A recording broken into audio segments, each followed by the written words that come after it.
오늘의 큐티 말씀은 민수기 14장 26절부터 45절입니다. 제목 때늦은 후에. 먼저 앞뒤 문맥을 살펴보겠습니다. 애초 출애굽 목적은 여호와께서 택하신 백성을 약속의 땅으로 이끌기 위함인데 거의 다 도착해서 그 땅이 어떠한지 정탐하는 과정에서 이스라엘 백성들은 부정적인 시각과 불평과 반역으로 인해 멸망의 위기에 처해집니다. 모세의 기도 덕분에 멸망은 피했으나 심판은 받아야 합니다. 이제 광야로 내몰리게 되는데 약속의 땅을 눈앞에 두고 40년간 광야를 떠도는 신세로 떨어집니다. 시간이 흐르기 때문에 당연히 사람들은 광야에서 죽게 됩니다.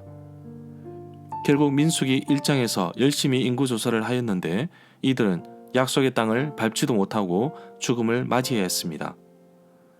민수기 14장 2절에서 백성들은 불평하면서 모세에게 말하기를 우리가 애굽에서 죽었거나 광야에서 죽었더라면 더 좋았을 것이요 라고 하였는데 불평하던 그들의 말대로 광야에서 떠돌다가 죽게 됩니다.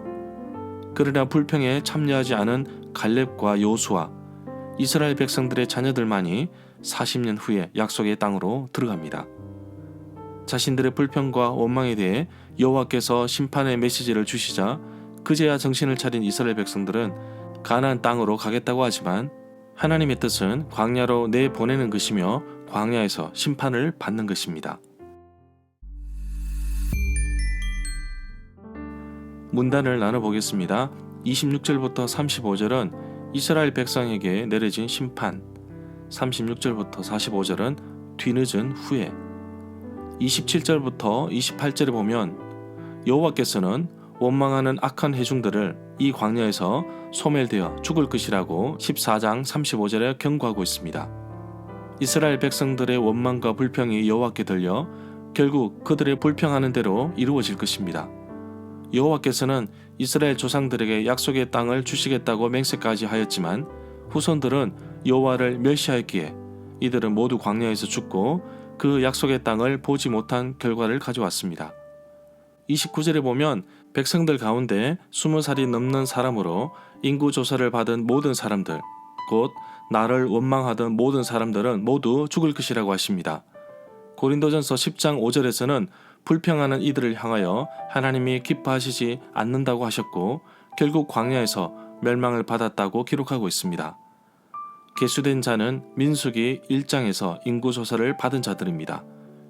20세 이상으로 싸움에 나갈 수 있는 남자를 의미합니다.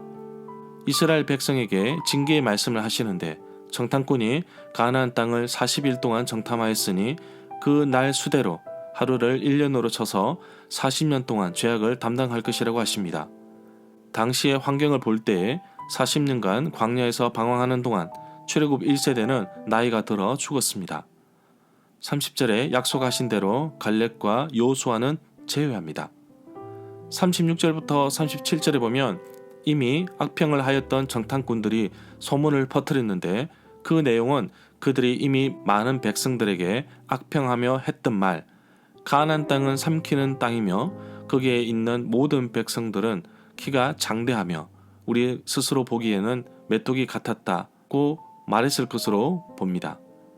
가나안 땅을 악평함으로써 백성들을 낙담케 하였던 정탐꾼들에 대해서 여호와의 징계가 시작됩니다. 그런데 37절에서는 특별한 설명이나 예고 없이 바로 집행되는 모습을 보이고 있습니다. 어떻게 보면 각 지파의 대표로 선발받은 사람들인데 이들에게 재앙을 내리셨다는 것은 결국 각 지파에게도 여호와의 징계, 심판, 재앙이 시작됨을 말해주고 있습니다. 이 내용은 유다서 5절에 인용되었고 히브리서 3장 17절에서도 언급되고 있습니다. 고린도전서 10장 10절에서도 이들을 말하면서 원망하지 말라고 말씀하고 있습니다. 40절부터 42절에 보면 다음날 아침 일찍 백성들은 산 꼭대기 쪽으로 올라가면서 여호와께서 말씀하시고 허락하신 그곳으로 올라가자고 합니다. 그러나 모세는 올라가도 이기지 못할 것이라고 합니다. 여호와께서 당신들 가운데 계시지 않으니 올라가서 싸우면 당신들은 적들에게 패할 것이라고 합니다. 이 구절에 대한 설명은 신명기 31장 17절에 아주 잘 말해주고 있습니다. 43절과 45절에 보면 모세의 수차례 경고에도 아랑곳하지 않고 첫 번째 점령 시도를 합니다. 여호와의 명령을 노골적으로 무시하고 따르지 않는 이스라엘 백성들의 일방적인 행동에 대해서 모세는 걱정스러운 말로 만류하고 있습니다.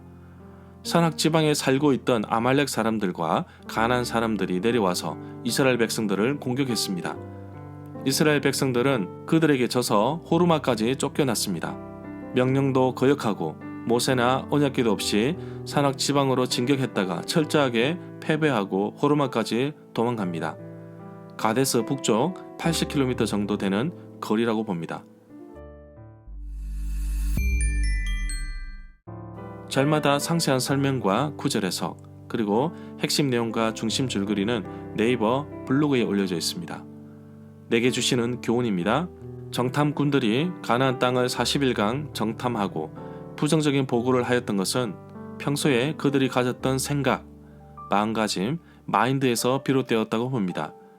그들의 생각, 평소의 신앙의 삶 속에서 하나님을 신뢰하기보다 환경을 탓하며 불평하던 습관이 그들을 죽음의 길로 몰아넣었던 것입니다. 습관처럼 죄를 짓거나 죄를 숨기거나 반복해가는 나의 모습은 없는지 살펴볼 필요가 있습니다. 우리가 하나님께 기도하고 말씀에 들린 대로, 여호와의 귀에 들린 대로 행하신다고 말씀하고 있습니다. 우리의 행동이, 우리의 말이, 우리의 생각이 얼마나 중요한지를 말해주고 있습니다. 특히 지도자들은 정말 조심하고 조심해야 됩니다. 민수기 1장의 인구조사에 응한 20세 이상의 남자들은 결국 광야에서 방황하다가 죽어야 하는 인생이었습니다. 지도자 몇 사람의 잘못된 시각 때문에 남은 인생을 광야에서 허비해야만 했습니다. 그러나 하나님을 신실하게 의지하고 믿고 따랐던 갈렙과 여호수아는 약속의 땅을 밟습니다. 죄에 대하여 단호하게 대처하며 믿음에 대하여 단호한 결단이 그들의 인생 후반부를 이끌었습니다. 우리는 나의 환경이 바뀌기를 바라지만 하나님은 나 자신이 바뀌기를 원하고 계십니다. 반복되는 죄의 습관, 생각, 사고, 마인드, 은행이 있다면 과감하게 싸우십시오. 그 결과는 갈렙과 여호수아가 말해주고 있습니다. 우리는 늘 이렇게 찬양합니다. 주님 말씀하시면 내가 나아가리다. 주님 뜻이 아니며 내가 멈춰서리다. 우리 입술의 고백으로 주님의 뜻을 따라 살겠다고 하지만 주님의 뜻보다 내 뜻이 앞서지는 않았는지요? 이스라엘 백성들은 자신의 뜻, 불평과 오망을 굽히지 않았다가 자신들에게 징계가 닥쳐지자 자신들에게 주어진 징계가 싫어서 무작정 때를 쓰는 모습을 보았습니다. 나에게도 이러한 모습이 있지는 않는지요? 하나님의 뜻은 지금 가나안 땅으로 들어가는 것이 아니라 지금 광야에서 머무는 것입니다. 나의 삶에도 내 마음대로 말씀도 없이 기도도 없이 하나님과 동행도 없이 마구잡이로 내 뜻대로 살지 않는지 생각해 볼 필요가 있습니다. 하나님은 나의 생각보다 앞서시며 나보다 먼저 행하시는 분이십니다. 나의 삶에 어떤 일이든지 하나님 말씀을 앞세우고 그분의 뜻을 따라 살아가는 하루가 되기를 간절히 소망합니다.